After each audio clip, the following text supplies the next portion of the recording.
Hey everybody, Shooting the Dogs here. I've got a list of Catholic clergy scientists. So I'll just read this paragraph here. The Jesuits in particular have made numerous significant contributions to the development of science. For example, the Jesuits have dedicated significant study to earthquakes and seismology. The Jesuits have dedicated significant study to earthquakes, and seismology has been described as the Jesuit science. The Jesuits have been described as the single most important contributor to experimental physics in the 17th century, according to Jonathan Wright in his book God's Soldiers. By the 18th century, the Jesuits have contributed to the development of pendulum clocks, pantographs, barometers, reflecting telescopes, and microscopes, to scientific fields as various as magnetism, optics, and electricity.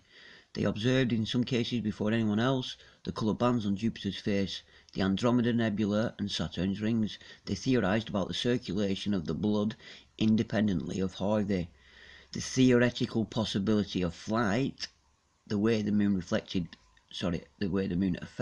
the tides, and the wave-like nature of light. And one of my famous ones here.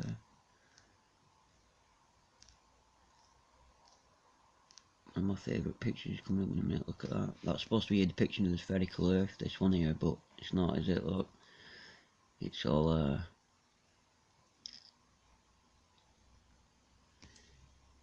it's brilliant.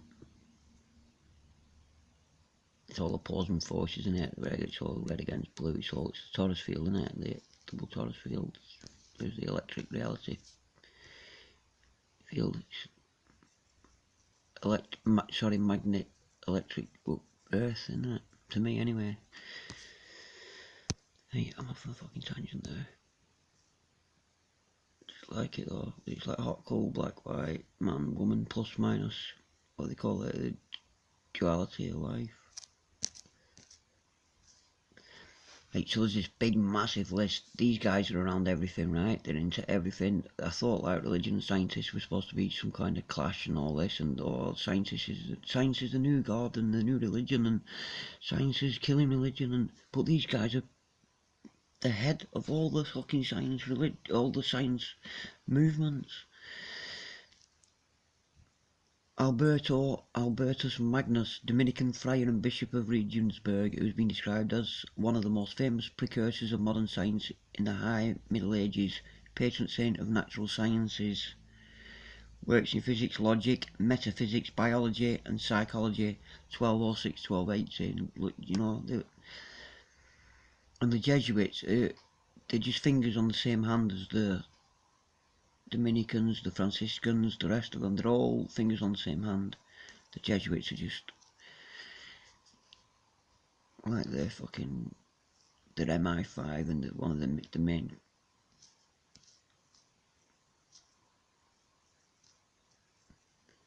And there's this big massive list here of what they've supposedly done. There's one of them supposed to have invented the first automobile. It's not a combustion engine, though they're claiming credit for the first combustion engine as well. If you look through this, you'll find it. And they've fucking so many of them got craters on the moon named after them. This one's a good one. James Curley, astronomer, the Jesuit, first director of Georgetown Observatory, and determined the latitude and longitude of Washington DC, District of Columbia, because they're fucking Babylonian, with Maryland on one side and Virginia on the other, Virgin Mary. Because that's Mary to them is fucking ISIS, isn't it? In that it's Lucifer. Mary means Lucifer.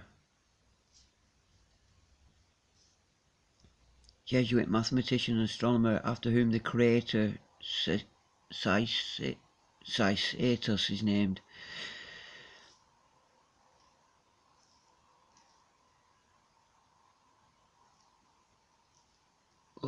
Czech priest who studied electrical phenomena and constructed, among other inventions, the first electrified musical instrument in history.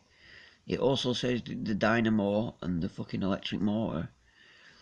Look, priest and pioneering apiarist who discovered the I can't say that word, phenomenon of parthenogenesis among bees and designed the first successful movable frame beehive, has been described as the father of modern apiculture. I'm that much in a rush to try and get out what I'm trying to explain, that I'm just mangling it. But I don't. This will take forever to go through this. It's a vlog on it. It's a vlog each name here, yeah. But I can't look. That one, I'm sorry if you keep saying. Look, Benedictine engineer, physicist, and inventor, considered by Hungarians and Slovaks to be the unsung father of the dynamo and electric motor. What I want to get to anyway is. Sorry. Go back to that again. Right, remember that beginning paragraph that I read? What it said about, for example, the Jesuits have dedicated significant study to earthquakes, and seismology has been described as the Jesuit science. Right? So seismology and the study of earthquakes, it's fucking Jesuit science. And they built the first automobile. That was this guy. Verbiest. Just read about him, he's fucking unbelievable. He won a mad astronomy contest with this fucking mental he just, right, and then he sorted out the calendar, and the emperor and him formed a real friendship, with the Jesuit teaching him geometry, philosophy and music. He was frequently invited to the palace and to accompany the emperor on his expeditions throughout the empire.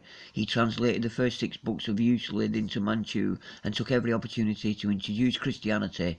In response, the emperor elevated him to the highest grade of the mandarinate and granted permission for him to preach Christianity anywhere in the empire. He undertook many new projects, including the construction of an aqueduct, the casting of 132 cannons for the imperial army, far superior to any previous Chinese weapons, and the design of a new gun carriage. He created star charts for the Kangxi Emperor in order to tell the time at night. Other inventions included a steam engine to propel ships. Having resolved the issues surrounding the calendar, Verbiest went on to compose a table of all solar and lunar eclipses for the next 2,000 years. Delighted with this, the emperor awarded him complete charge of the imperial observatory, which he rebuilt in 1673. The existing equipment was obsolete, so Verbiest consigned it to a museum and set about designing 6 new instruments. Those instruments he designed, blah blah blah blah blah. They were all very large, made of brass, and highly decorated, with bronze dragons forming the supports. Despite their weight, they were very easy to manipulate, demonstrating Verbiest's aptitude for mechanical design. And there's the car. He invented a little car for the emperor as a toy for the Chinese emperor, a steam-propelled trolley, which is quite possibly the first working steam-powered vehicle. I don't think it were, because I think he got beat to it. Like, you remember how it said they were the fathers of fucking Jesuits, seismology is the Jesuit science. That's what it says, right? I'd made up a vlog about this thing before, right? Well, it was included in a vlog I made. I think it was a vlog about St. Petersburg being dug out, and I added this into it, right? But brass, large, big dragons, detects earthquakes, seismology, the first seismology machine. Although we cannot accurately predict earthquakes, we have come a long way in detecting, recording and measuring seismic shocks. Many don't realise that this process began 2,000 years ago with the invention of the first seismoscope. The first seismoscope in 132 AD by a Chinese inventor named Zhang Heng. The device was remarkably accurate in detecting earthquakes from afar and did not rely on shaking or movement in the location where the device was situated. The ancient Chinese did not understand that earthquakes were caused by the shifting of tectonic plates on the Earth's crust. Instead, the people explained them as disturbances with cosmic yin-yang. They were probably nearer the truth, eh? Yin-yang, like the electric gravitational force. along with heaven's displeasure with acts committed or the common people's grievances ignored by the current ruling dynasty. Considering the ancient Chinese believed seismic events were important signs from heaven, it was important for the Chinese leaders to be alerted to earthquakes occurring anywhere in their kingdom. Zheng Cheng was an astronomer, mathematician, engineer, geographer and inventor who lived during the Han Dynasty. He is credited with developing the world's first earthquake detector. Zhang's seismoscope was a giant bronze vessel resembling a samovar, almost 6 feet in diameter, large, 8 dragons, snake face down along the outside of the barrel, making the primary compass directions. In each dragon's mouth was a small bronze ball. Beneath the dragon sat 8 bronze toads, with their broad mouths gaping to receive the balls. So, you know, people have tried fucking rebuilding it since and all sorts, and it's a beautiful thing. But 2,000 years ago, and then he made all these instruments, and he had access to all this stuff, didn't he? Did our friend Verbestie, how do you pronounce it? Verbiest. He was a diplomat, cartographer, and a translator because he spoke Latin, German, Dutch, Spanish, Hebrew, and Italian. He wrote more than 30 books.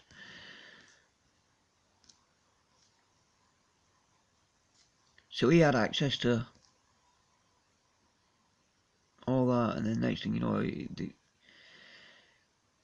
the seismology, the Jesuit science, and yet the world's first seismograph was Chinese 2,000 years ago, and he's known for his inventions, what were large, brass, and had dragons on.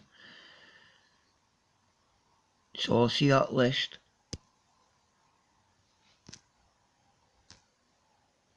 How much of that else is fucking just re-engineered stuff, and just because they control the information. These were the only books what was like you have on science from back then is written by these guys. So it just shows it up, it just shows it that they've not invented every fucking thing they claim. Oh, another one, a lunar crater. Oh, I read that one out earlier, but there's so many of them got craters on the moon named after them. I mean, a heck of a lot. Right, I'm going to leave it there and cut it short because this vlog could be miles longer and there's loads more things I want to tell you, but it's just hard work, like how to lay it out. I've got links with the Jesuit.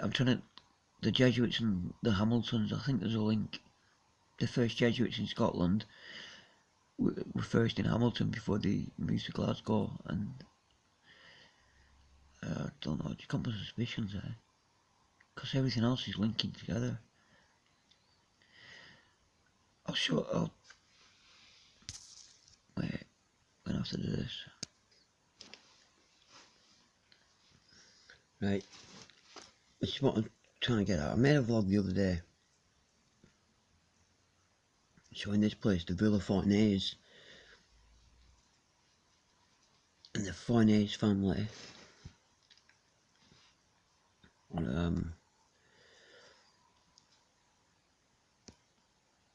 They're one of the papal bloodlines, sorry, which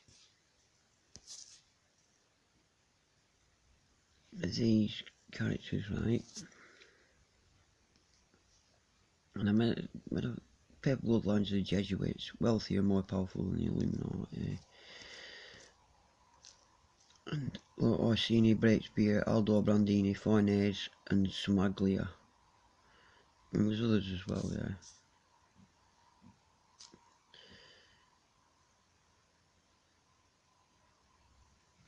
All controlled through the Jesuit order and their Knights of Malta and Teutonic Knights, all based in missile-protected Borgo Santo Spirito in Rome. Right. So, the Fornays family, one of these. And they've got this villa. And I showed how it resembles a star fort. And someone mentioned to me that the Pentagon was maybe based on these sort of buildings. and when I looked at it, it just resembles Starfall, and then so I'm getting to right. Oh, bloody Kindles, man. There's the pentagon. See, you can see it from above.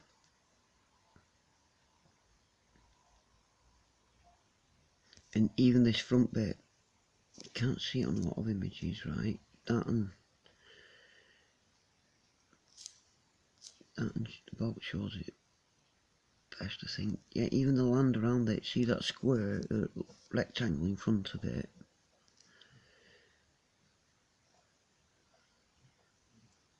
This one doesn't show it. That's not a good one for it. But that one now, it's got like a border in front of it. Right, anyway. Pentagon, Papal Bloodlines, Foreigners family, and they've got that fucking building. Right, and I said it reminded me of Hamilton Mausoleum, and the similarities are striking. The facade of that Villa Foreigners,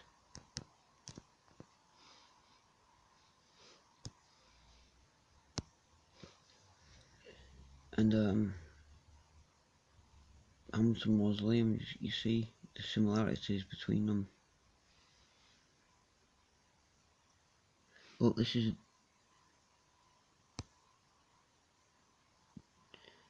See, is that a different one?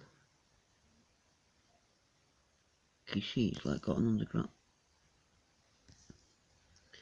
See the sweeping staircases round?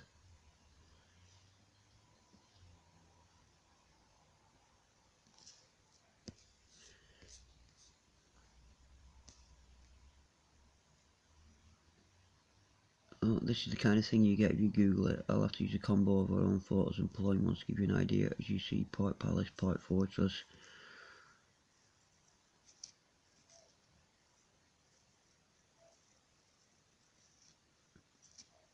Well, I'm gonna come back to this, right, but not on this vlog, right? Look at that inside it. Right, you see inside?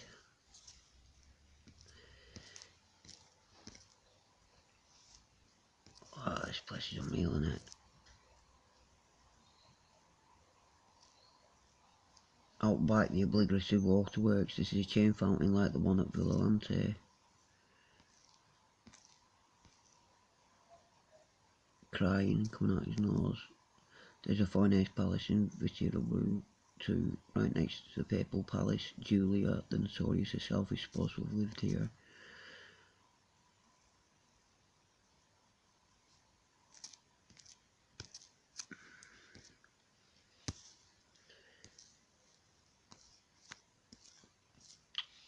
Fuck off.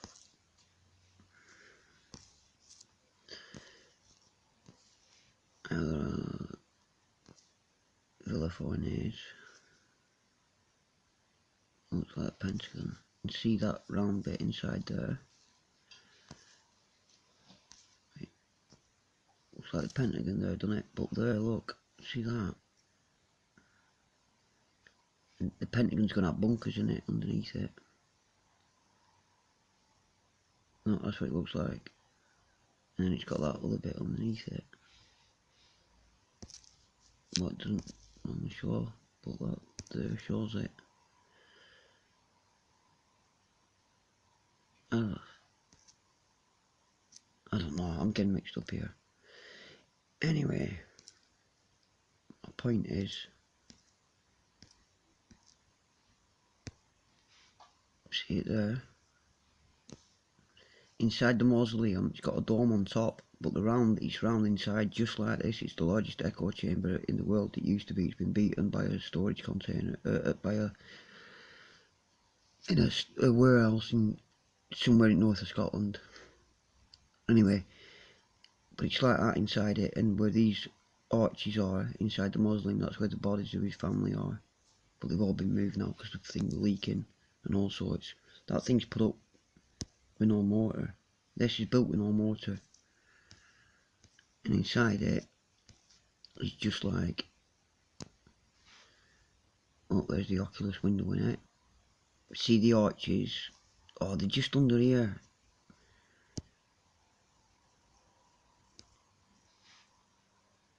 Oh, it's right in the middle of that fucking Villa Farnese. Look at that mural and all.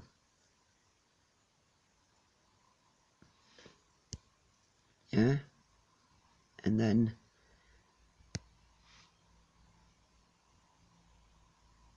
the steps down that side, the steps round that side, yeah?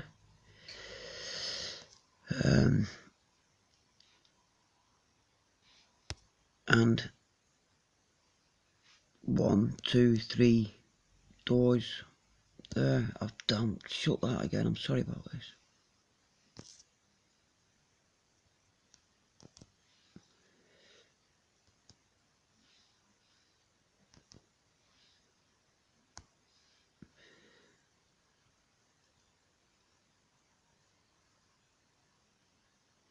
Yeah.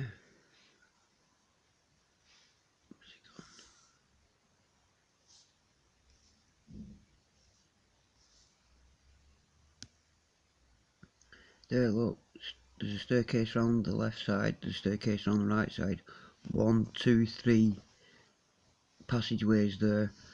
One's for, I think one's for before your life, one's for fucking life, and one's for the afterlife. I don't know if that's right, but I think that's what it is. It's something like that, and it's Babylonian, it's Egyptian, it's old mystery, what they call a mystery religions.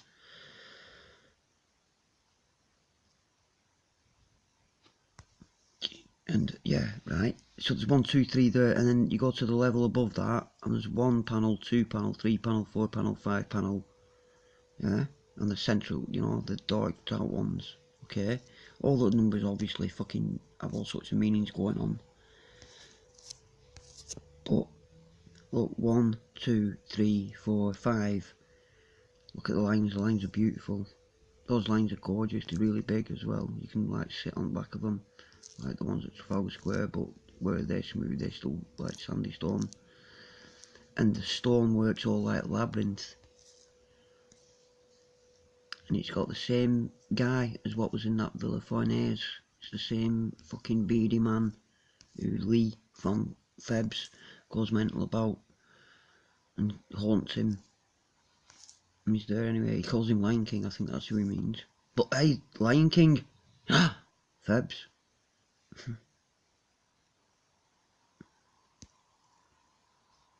So I can just see so many similarities with the central bit of that, and the central bit of the Villa Farnese.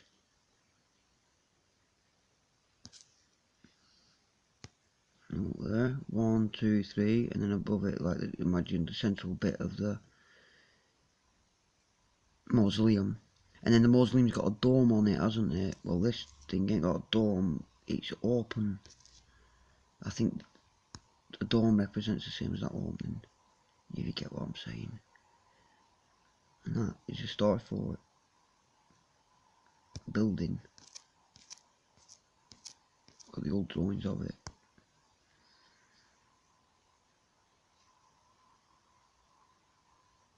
Look at those bastions at the side of it. So it can outride in it. That's solid. It's more fortress than villa. Inside it sort of resembles the mausoleum, but on a bigger scale obviously. It's always that sort of, like on store forts, how you found, Lee, that they always have arenas. Do they call them, you know what I mean, amphitheatre type, no, you know what I mean, like Panopticon. You stood in the middle of that, you'd be able to see every one of them, wouldn't you? It's Panopticon like. Yeah, I'm going to leave this vlog at that, because it's a bit disjointed and all over the place, but it's all linking up and it's really hard and difficult to like lay it out in a orderly manner. Right, goodbye all.